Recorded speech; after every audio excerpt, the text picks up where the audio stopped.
Good evening. It's Lisa Loring. How was your day? June 1st. I really loved that reading we did yesterday. And I loved how it played out for me. How did it play out for you?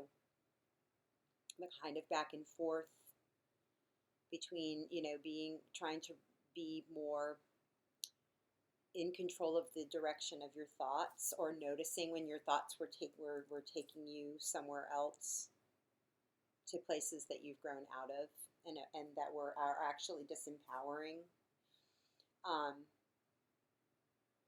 taking us away from the wishes, the hopes, the dreams, the higher minded, the higher road. I really watched how that played out for me today, and I loved how I worked with, engaging. I like the journey's great. The journey's fantastic.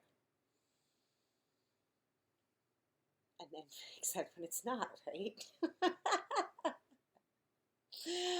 Oh, I love it. I love it. I love it. You know, this being human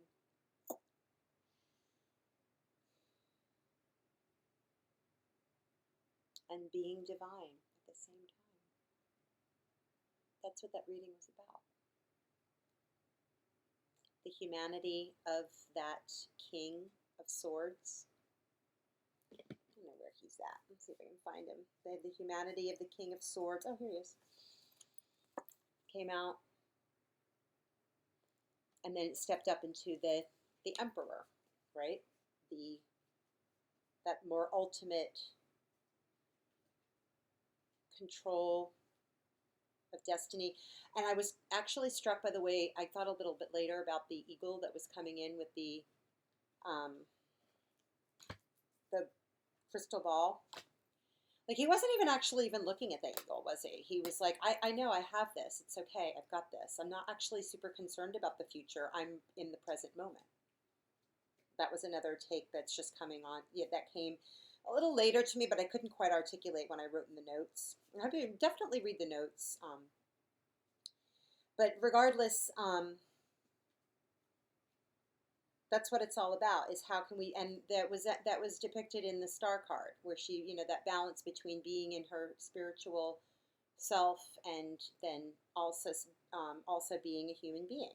It's that balance and that constant back and forth that we're engaged in. And it's natural and it's normal. It's part of the experience. Doesn't mean it's comfortable. I can't find our guy. But that's okay. I think you know what I mean. Go back and see the video. You'll see what's up. Very present individual. So we're going to read today from the script. I'm going to keep working with I had a notion. I brought my basket of tarot deck out, but I think I'm going to continue working with the Crystal Visions deck. I'm enjoying working with them. I haven't worked with them, like I said, for a long time. But I'd like to keep working with them and refamiliarizing myself with them. And here's a little tip on tarot. If you've ever wanted to start reading, just start reading. I know there's lots of certification programs out there, but honestly, if you have any questions about it, I welcome that, and I would love to talk with you more about your experiences. You can certainly email me about that. I'm happy to open myself up for that, to answer your questions, to help provide some guidance about how I got started with tarot, how you might want to get started. And honestly, just pick up your deck and start reading them. Start just being quiet and sitting with what the messages are. Right? The most essential thing that you do before reading is just to get quiet with yourself. And even if you're not fully quiet, still touch them, still play with the cards, still work with them. It's a meditation. This is a meditation. It's a way of meditating. There's lots of ways of meditating. Gosh, get still. Breathe into your heart center. And if you don't know what that feels like, just close your eyes and just keep breathing into the center of your chest. It's not a big special technique. It's breathing into your lungs, which you kind of do anyway. So I'm going to breathe into my lungs, breathe into my heart center, and ask for the messages for today is Tuesday, Wednesday, June 2nd. Wednesday, June 2nd. What are the messages that we have coming forward for Wednesday, June 2nd? The guidance. One card that came up, Three of Wands. A card of a journey. Don't make this stuff up. So you've got the Three of Wands. Ooh, lots of cards just kind of flew out. I'm not going to take all of those though. Come on, guys. Put them back in the deck, shuffle them up. Okay. Well, I guess we're going to take these anyway. We have the Nine of Pentacles, the King of Wands, and the Hermit. Is there another card that wants to come out? There's a lot of messages for us for tomorrow. Wednesday, June 2nd. The cards are jumpy tonight. Cards are jumpy tonight. Okay, I've got one more. Ace of Pentacles. Oh, that's one of my favorite cards. All right, let's angle the camera down. What's at the bottom of the deck? Ooh, Nine of Swords, One of Worry. I brought this one up the other day. That Seven of Swords was reminding me of that. You can kind of see why. Right. And the crows, I also had another thought about these crows that I see in the sword suit in this particular deck. And by the way, this is the Crystal Visions deck by Jennifer Galasso. We always thank her for this beautiful deck and the messages, and lots of people have used this deck. It's a really beautiful set. Well done. Appreciate it always. The crows crows are messengers, just like birds are in general, but crows are messengers, and that cawing, that constant sort of almost alarm bell noise that a crow makes that grates on your last nerve if they've got them like right outside your door. Those crows are there for a reason. There's something to pay attention to. They're trying to get your attention and create an uncomfortable situation enough that you'll deal with it. I mean, she's not dealing with it. She's really actively trying to not deal with it. She's sleeping. She's like, I'm checking out. Whatever numbing sort of behavior this is, she's checking out. And that's fine. That's sometimes we have to do that. Sometimes we process in a more unconscious. Some of us need to process things in an unconscious way, especially if you're starting to process something really large that a Nine of Swords kind of card would indicate. So let's just consider that as we work through the other cards. I'm going to angle here down, see what we have, and let's turn this around. So these are the ones that came out in the central part of the reading. The Three of Wands came out here to begin with. So in the Three of Wands, we have, oh my goodness, look at, in the suit of wands in this deck, you have a lot of these lions, tigers, and bears, a lot of felines. This is a little young one though, isn't it? Getting ready to start, not such a baby, and there are 3 orbs in this deck and 1 candle. Nope, actually there are 4 orbs. There's one small one. I don't know if you can see that super small one next to this one here.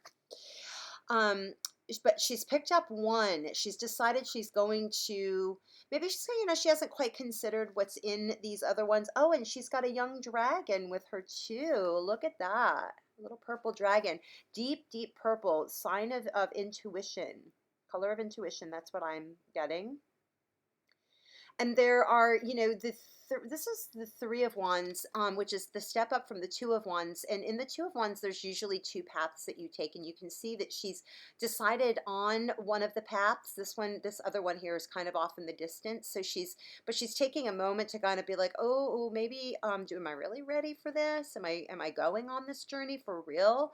And so perhaps that's why she's picking up this one crystal ball to try to take a moment, take stock, take a moment of message. Usually the Three of Wands card is one of, oh, my ships have come in. And so she may, usually it's a sign that there's a man with a cloak with his back to us, and he has three wands. One of them he's kind of selected as his staff, and there are usually some ships coming in. You don't have the ships coming in here, but she's, basically it looks like she's picked up one wand and she's maybe, checking on well, are the ships coming? I picked this road. Are we, are my ships? She's like she's looking for some kind of guarantee. She's taking a moment to sort of assess the situation, maybe check her map, so to speak, and decide. She's put her candle down for the moment, and and her wand. She's kind of hung, put them there to sort of. It's almost like she's making camp for the night. There's a sunset quality to this card, or sunrise, either one. You can look at it either she's woken up and she's getting ready to get on the road. She's checking the map one more time before she, starts making her journey for the day. And they're, just kind of resting a minute before they, gather everything up and sally forth. On the opposite, the oppositional thing was that she could be taking a moment to sort of rest and relax at the end of the day, taking a moment to take that inventory. Have I made this day better than when I started? Considering it's something that opened up the reading, we'll look at the rest of the cards and see how it plays out, but those are some of the impressions I'm getting. The three cards that came out in the middle were the Nine of Pentacles. There's our Nine of Pentacles lady again. She showed up a couple days ago. And in the middle of it is the King of Wands. He has been all over us. He's been all over everything for the past week or so. He has a lion with him. And he's got that dragon. Remember that lizard card came up in the Spirit Animals deck. But he's got the lizard with him. And we have also the Hermit. And she has a lantern. So in the central, this central little, like I've been calling them, little vignettes, we have some people who are, again, there's this very contemplative, taking a moment in the middle of all of this journeying to take stock, sort of reassess, look around, get still, get quiet, hold my lantern out. Maybe I'm holding my lantern out because I'm, trying to get some people to join me on my journey. And here I am sitting on my ledge, very, very similar to the ledge sitting that our young lady is doing here in the Three of Wands. And, and she could be holding out her light. That's another way of looking at it. By sitting down and being quiet and getting clear on our intentions, which was a very strong message. The clearer we are in our intentions, and the clearer we are, and the organized we are, and positively focused in our thoughts that we are, the more we do make we bolster our self-belief. We bolster our belief in the paths that we've chosen, the boundaries we need to set, and we can speak our needs clearly and our expectations and our way forward clearly to the people around us who question us, who are maybe those crows cawing, and we can take in their information and their advice, and it can either become part of our map forward or not, but at least we aren't just shoving it off. We're steady enough in our own belief system that and in our own skin that we can take that information in and include it or not, and with no harm, no foul, without it being a problem. And in that way, when we're doing that kind of thing, when we are steadying ourselves, we can shine our light, and we're shining our heart light, and we can invite like-minded people toward us. Or, it doesn't really even matter. Not everybody has to agree with everything we have to say. But, who do we want on our journey? And in this way, I really feel like by taking a moment and getting still with ourselves, in this way, we are putting out that vibe, that light that gathers the support we need to to embark upon the journeys that we're trying to embark upon. The things that are of our heart's passion. And the King of Wands is certainly someone who knows and is solid in his passions. He has command of, he's got command over his emotions, his his behaviors, the way he expresses himself, his power as well as his agility. That and lion is agile, but it's powerful, and it also spends a lot of the time like relaxing, and especially a male lion isn't even the hunter, it's the female lion. So again, bringing things to him just by shining his heart light, following his passions, those things are drawn to you that you need in order to continue following your passions, to doing the things that you're excited about. And you again bring in the people, the resources, whatever that you need in order to get the job done and for you to continue following your dreams. Here, again, another person who's self-possessed. Again, she's got her peacock nature is coming out, her beauty is coming out, her beauty shines, her creativity. Both of these individuals are extremely creative in what they do, so creative that she's, basically pentacles are just arcing themselves around her, and she's done so well that she's learned this skill of bringing in, they just kind of grow up for her. She doesn't even have to work that hard. The green man is present again, very natural. She's basically married to nature. Her life is easy. She's learned how to be with ease and at one with nature, and with the support of everything around her. It's not just pentacles. She's got birds bringing in things for her. She's got peacock feathers in her hair. There are grapes and growing on an apple tree. I mean, that's not super likely, right? But she's making it happen. He's clearly making it happen. He's an extremely magical individual. It's got a dragon salamander thing, like, wrapped around his neck. It's actually a lizard. They're lizards. But again, that dragon, that lizard energy, very magical, flexible, adaptable beings who are not worried about the future. He's not picking up that globe. She is. She's kind of shining her light out because she's saying, hey, this is the stuff I want in my future. I am shining my light out. I'm shining my vibe. Who's going to join me? And again, being in that quiet moment allows you to self-center and to refine that light. Turning that star card around like we did yesterday. Then we finish up with the Ace of Pentacles. So when you're doing that kind of thing, see these crystals are glowing at the bottom of this pentacle. And, the Ace of Pentacles is, it to me in a lot of ways, it's an ace in the hole. It's something that you value, everything that you value. It's picking that one thing that is of the utmost value and sort of organizing, again, your passion, organizing everything you do, all your energies into this one thing. And actually, no matter what you touch, it's well crafted, it's sturdy, it looks beautiful, it's glowing. This is you. You're turning yourself into the Ace of Pentacles. You're the ace.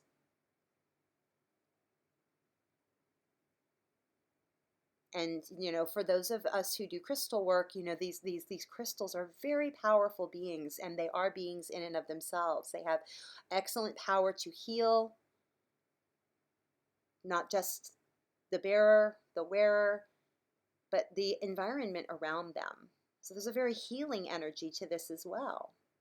So we're actually healing our own ability to be magical beings, to draw in the things that we need. So for something like this to come up at the bottom of the deck, and the death card, we might be worried about what we're leaving behind, or what might come in to, like I said, there might be some worrisome voices that cause us to, and then we got an unknown card. We're on a journey that we're going into a place you might still continue to question. Yeah, it's Seven of Swords. That's back again, bottom of the deck. We might continue to question our ability to be in this kind of mastery. I might be worried about, oh, well, am I going to get a lot of pushback? I always worry. That's one of my personal fears. Am I going to get a lot of pushback because I'm going into this direction that not a lot of people are going to like? Or if actually, those are my thoughts, right? Those are our thoughts that are creating that reality. They're subconscious thoughts, and I see her in sleep, so they're subconscious thoughts. that we're trying to uproot. We're trying to be here, but some of this is still going on underneath, and that's okay. That doesn't make you, that makes you human and divine. But we have that ability to transform. That's why the death card is here, and the butterflies, to transform. So I'm going to leave it at that. I was going to pull from another deck, but I don't think I am. I'm going to leave it at that. If you have, like I said, if you have any questions about reading the tarot, any questions at all, any comments, I welcome them. Definitely put them in the comments. Like, share, subscribe. Anything that I'm doing that'll just help me get the word out there. What you're on private reading, absolutely hit me up. Lisa, Lisa .loring, LORING @gmail.com. That's my email. And yeah, thanks a lot. I enjoyed reading. And yeah, any questions, just let me know. All right, thanks. Have a great one.